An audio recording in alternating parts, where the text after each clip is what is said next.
Emma Lenny Benya Unile Loko, Esiku Dede Asiko Yi. Hello everyone, it's Adironke again. I hope your day is going well. Today, I'd like to talk about the word iya and what it means.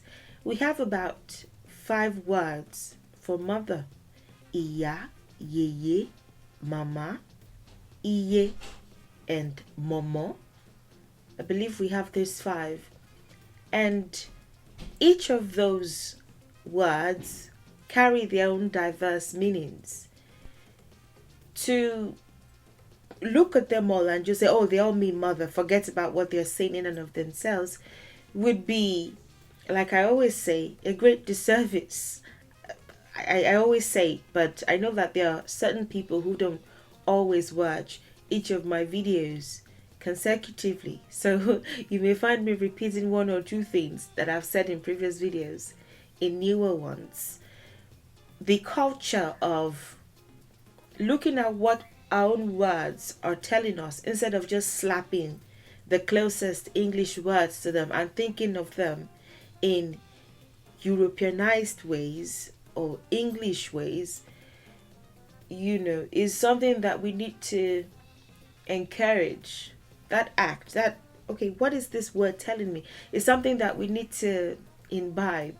I did Baba and Baba in recent videos. So if you don't just want to think of Baba as, oh, what's the closest English thing that can fit? Father fits, okay. Baba is the exact equivalent of father. If you want to know what the word Baba is telling you, you should see that video, or Baba, if you want to know what those words mean. And it's an understanding Baba that you can understand extensions like Babalawo. It's an understanding Baba that you can understand Baba Lorisha, and so on and so forth. So I really strongly encourage you to watch them. I'll link them in the cards above so that you can do so. Iya is very multi-dimensional. There are aspects to it. It's like looking at a cube, because of the verb ya. If we were to break iya down, and look at the word for what it really is and explore why it's been used as a word that one can call their mother, or why somebody thought, oh yes, it would be a good idea for us to call our mothers iya, we need to break it down like this. I is a noun maker, and it could be whatever you want it to be, whatever makes that noun. A lot of our words are noun makers placed before verbs to make nouns. It was the verbs that came first, apart from the gestures and the grunts and the not grunts. What is the proper word for that? Non-nasal sounds. They are not grunts. I apologize. And all that. Apart from those, when it comes to what you would call standard words, it was the verbs that came first. So I placed before ya would give you the noun iya, but I there is the noun maker, and it is the one that is, or the one who is. Ya is quite homonymic. In one aspect, it could be to temporarily use or temporarily give. So borrow, lend would be what it would be in the verb context. There's also the adjectival context, which of course came soon after. It could be borrow or lend. Ronke ya mi lowo. Ronke lent me money. Mo ya Ronke lowo. I borrowed Ronke money. It could be borrow or lend, just depending on the way the sentence is structured in the verb sense. And in the adjectival sense, it could be quick or fast. So when you look at it for what it is at the basic level, it is the one who lends or the one who is borrowed. And if you look at it a bit further, it appears that it is the body, the womb, that is in the, very basic before now sense, of course, because I know that I'm getting to the sensitive areas. It is the womb, the body, that is lent or that is borrowed, So at the basic level, this person is my channel in whom I would temporarily live and whose body I would borrow. And if the mother is to look at it from my own perspective, I'm the one who lends my body temporarily for this person to use to arrive on earth, to come to this world.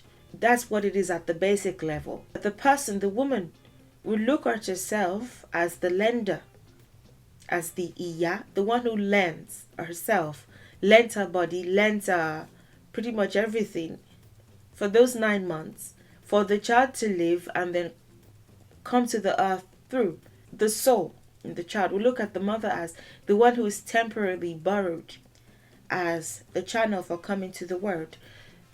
At the basic level, it's not much more than that. However, at the extended level, since Ya is fast, it could be the one who is fast, and a lot of orikis and songs and all that, names of certain orishas or nicknames of them, especially the ones that are regarded as feminine, the ones who were women in their human incarnations, a lot of them have the quality of being attentive or fast to them. Laketi, the ones whose hairs are always attentive. There's always this attentiveness or willingness to serve, to help, that is always associated with mothers. The person who lies, who rest like they're sleeping, but they're not sleeping. They are always ready to help. They are never sleeping to the pleas of their children or the cries of their children. They're always hurrying to attend to the child or to whatever it is that concerns the child. So, at the basic level, that's the contract. You borrow the body and you come to earth through them. The person who performs the basic function may not necessarily perform the extended functions. A mother can do both, can do the basic but not do the extended. A mother figure may not necessarily do the basic, but she may do the extended. I've said all that to say the basic and the extended roles are not always performed by the same person, and there's a little bit of, I won't even say complexity, but interesting thing to it. In the other angle, there's also the one who is the fast access to the child, meaning that a lot of elders, seem to hold as well, seem to understand quite well as well. That is, apart from the fact that if you're going to do a divination, that's whom you mention, there's also if the person is closer to being dead than being alive, there are certain things that the mother can do to bring them back. Whether you be a monarch, king or queen, it doesn't matter. Whether you be a monarch or you are not, or you're the blacksmith, or it doesn't matter who you are, there are certain duties that only one's mother can perform in certain respects, esoterically speaking or spiritually speaking. So the one who is the fast access to the fastest access to the child is the sentiment that some even hold. Apart from like, okay, who's the person that brought this person to the world, which may also be associated with the basic level. If if you're looking at divination, okay, what is the name of the channel through which you even came here in the first place? It is through this person that you came here to this planet to do whatever you came to do. So if we're going to understand what it is that you're here for, it is through that channel that we have to ask. That's for the divination, and that seems to relate more to the basic. That is basic, just simple stuff.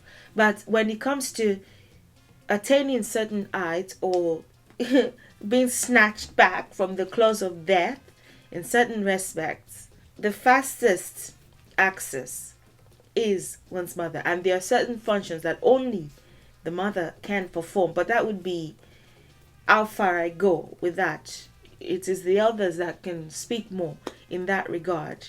And this last part, the one who is the fast access to the child, that sentiment they hold quite dear to their hearts, I find. So the one who is fast,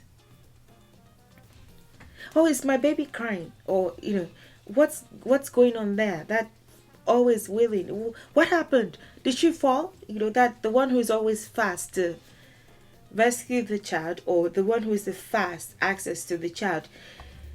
The basic one seems to be, while it's not basic in any way, of course, seems to be basic. It is now up to the one who has performed the basic function to decide if indeed they are willing to perform the extended roles.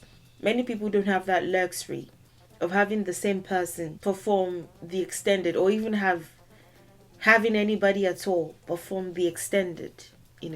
There are many mothers that are not willing to. They're willing to go as far as, let me just perform the basic. I'm just going to dump the child somewhere. There's a lot of that in one refuse dump somewhere, or in front of one building somewhere. If somebody finds them, they can do the extended. Not my problem, not my business. I've performed my own part of the contract, so to say. Or a woman may just not be mentally, emotionally capable of even performing the basic. So the soul has to find somebody else. Oh, okay, she's not willing to do it. Okay, cool. I'm going to find somebody else to perform the basic. And hopefully they do the extended too. So it's a rather interesting, thing. And it calls for further discussions and further thought. And I strongly encourage you to do your own research as to what the esoteric approach is to the extent, to the basic as well. Because it's not, that's what it is summarized, but it's not that basic. There are lots of spiritual thoughts that are related to why a child may come to a particular mother. Is it karmic? Is it so that they can fulfill their functions faster? Oh, maybe perhaps the mother has this quality that may help them fulfill their destiny, or whatever you choose to call it. So it's not basic at all. It's not that simple. And the extended is obviously not simple. It even requires more energy, more time, more. It's like one you can commit to for 9 months. The other, a person can choose to commit to forever, So it's a really interesting thing. But I'm going to leave it at that. If you have any questions, please don't hesitate to ask. If I know the answer, I'll respond. I can ask on your behalf. And I'll see you in the next video. Enjoy the rest of your day, and bye for now.